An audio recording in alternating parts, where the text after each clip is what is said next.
The shooter, Robert Westman, changed his name to Robin, was a deeply mentally ill individual. He had gender dysphoria. May not be the sole reason for opening fire on a church. We're not saying it did, but it certainly played a role. Shouldn't we find out what types of hormones or drugs he was on?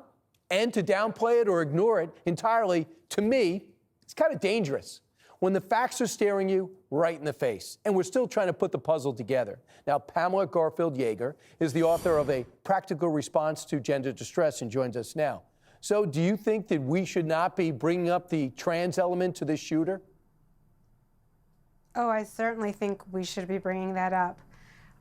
This is something that we know people who are trans-identified have underlying mental health issues. Clearly this man was disturbed, and we have not done any exploration. In fact, it seems the media and the people who are addressing this are completely ignoring that fact. And according to them, they're misgendering him because he changed his identity at age 17 from the name Robert to Robin.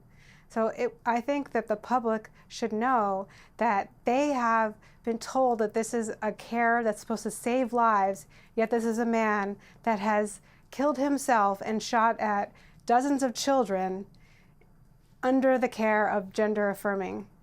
Do you know about the drugs, the psychiatric drugs that Robert Kennedy was referring to, that people who want to transition go and take? Can you tell us about them? Well, oftentimes people who are trans-identified are on some kind of psychotropic drugs. I believe what he was referring to was SSRIs, which do have that black box warning, especially for teenagers, although he was in his early 20s, but this is the time where young adults, when they take these antidepressants, they can become either homicidal or suicidal. I believe that's what he was referring to.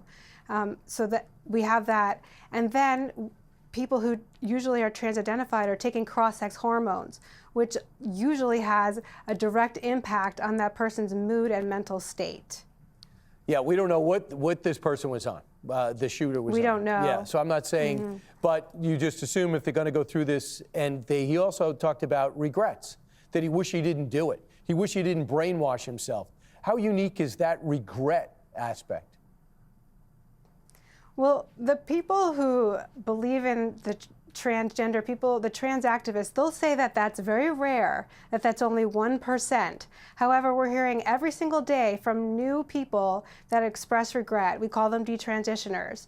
We don't know if this man has fully let go of the ideology, but he certainly did express regret. And I believe it is very common, and we won't know about it because once they do express regret, they are ostracized from the trans community, and also they are not tracked. So we really don't have the numbers on that. However, we know that plenty of people have come forward and told us that they regret it.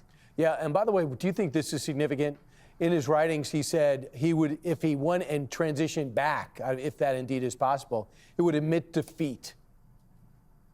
Yeah, I believe that's, I mean, I don't know him. I did watch his videos. He seems to have narcissistic traits, and someone who is narcissistic, they do not want to admit defeat, as he called it.